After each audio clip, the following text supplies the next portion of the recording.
Okay, welcome to today's class. Today we are going to be looking at personal income tax computations. Now, personal income tax computation is a tax that applies to individuals like you and I. We are meant to pay tax from the income we generated, either as an employee or as a self-employed person, that is traders, or those whom are involved in vocational activities, trading, business, professional activities like auditors, lawyers, engineers. So we are meant to pay tax on our income. These tax are payable to the federal and to the state internal revenue services. So, and the determination of who to pay your tax to is based on your residence, which we shall look at. We shall look at that subsequently, not today. But let me set an example before we get there. If you work in Lagos and reside in Ogun State or your state, you are meant to pay your personal income tax to Ogun State or your state, as the case may be, not Lagos, where you generate the income. That is what the position of the law in terms of the SIRS that can collect your tax. Now, we are going to look at pay as you earn scheme. Now, registration. The employer is meant to register with the relevant tax authority. By that registration, the employer registers with the form as authorized by the law. Then from time to time, he will be making deductions and remitting same to the relevant tax authority. In a situation or a case he fails to comply with the provisions of the law, he or she as the employer shall be prosecuted. Operation of PAYE regulation, deduction of tax. As I said, the employer shall deduct the appropriate tax every month and remit it before the 10th day of the succeeding month. For example, if you pay the employee his salary for this month, you are to remit the tax you have deducted, because the tax is meant to be deducted at source. You are to remit it on or before 10th of next month. So if you pay July salary, you are to remit the tax on it by 10th of August. So that is that for that. Now this is quite important for us practitioners. You must take cognizance of this as a tax consultant. We have records of deduction. The employer shall keep record either on the tax deduction card or in such a manner as may be approved by the relevant tax authority from time to time.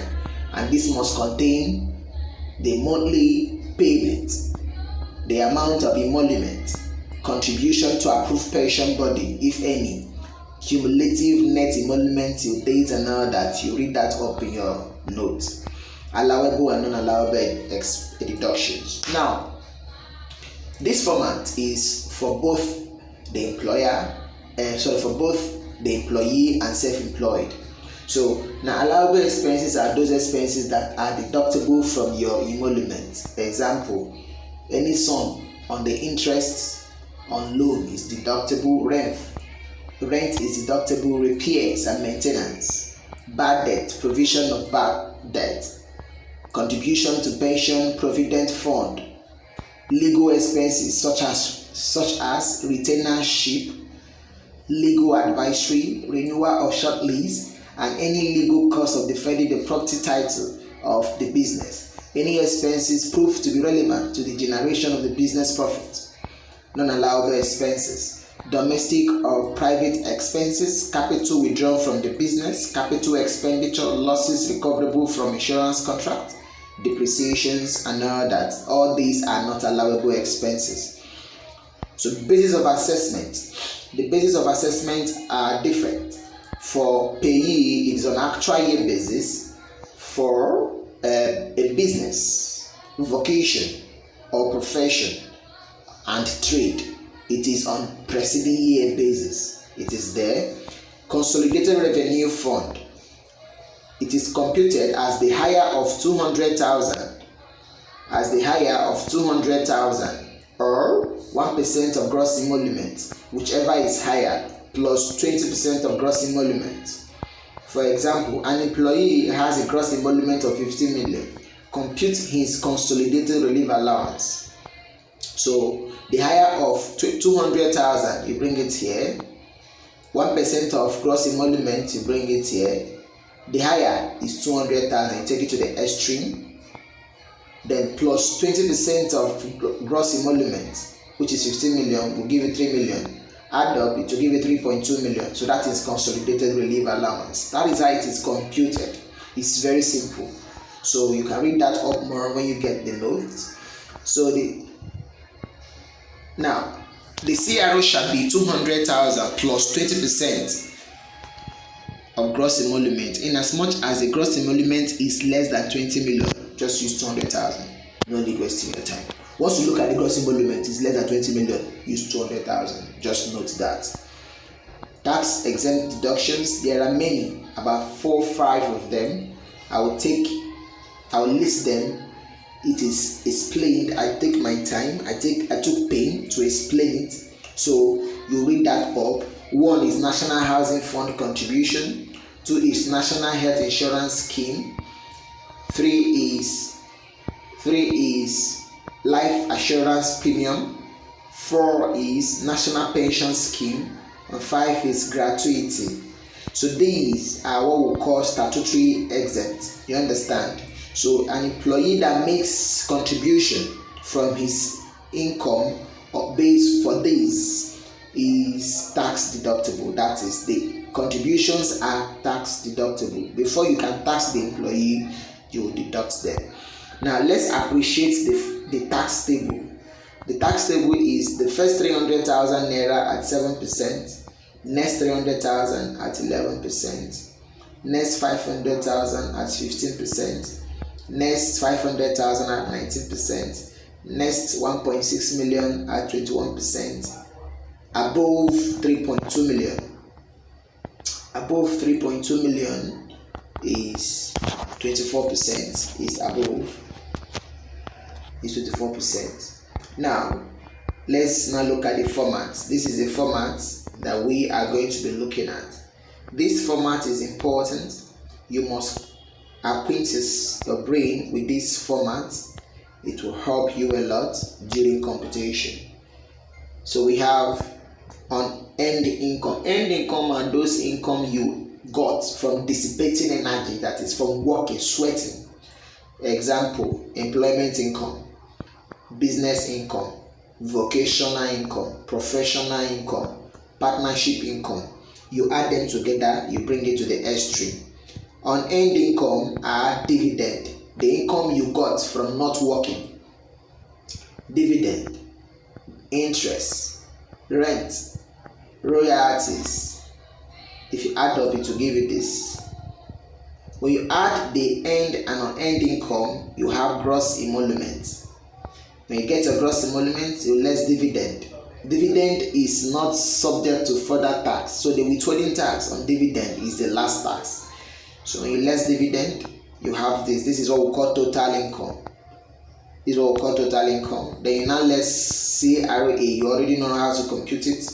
You have this. You now less your tax exempt. Your tax exempt are National Housing Fund contribution, National Health Insurance contribution, pension contribution, life assurance premium. When you add all of them, you bring it here, you less, you now have your chargeable income. So that is that for that. So we are going to take a short question, practice question 1, to appreciate it.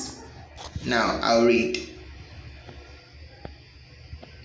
Mr. Yaya, an employee of Cool Beauty Product Limited, has the following salary package for the year ended 2017. Basic salary is 6.5 million per annum. Enjoy the services of 2 domestic servants, 200,000 each. Night guard 150,000. collected a sum of 88,250 during the year as reimbursement. Reimbursement is not taxable, it's not an income. Lives in a company house rented for 450,000 per annum. Used an official car purchased at cost of 3.4 million by the company. Further information about him: he is married with 2 children, has an aged mother whom he paid 30.8 million, paid the sum of 48,000 as life assurance premium. The rateable value of his residence is 250, so the market value of that rent is 250. So we are not going to use 450, we'll use this 250. Dividends received the one paid in 2016 is 99,000, another one paid in 2016 is 63,000, then the one paid in 2017 are 90 and 95. Now, dividend or investment income are assessed on preceding year basis. So the one of 2016 will be assessed in 2017, and the salary is for 2017. So the one that will only come in are the first 2 that relates to 2016. So we'll commence our computation. So Yaya Ogun, computation or chargeable income. You bring in the end income is 6.5 million, and this end income is what we call basic salary. So the basic salary, you bring it in basic salary. So having brought in the basic salary, you now bring in your benefits in kind. First, domestic servant is treated as benefits in kind. I will still lay emphasis on this subsequently.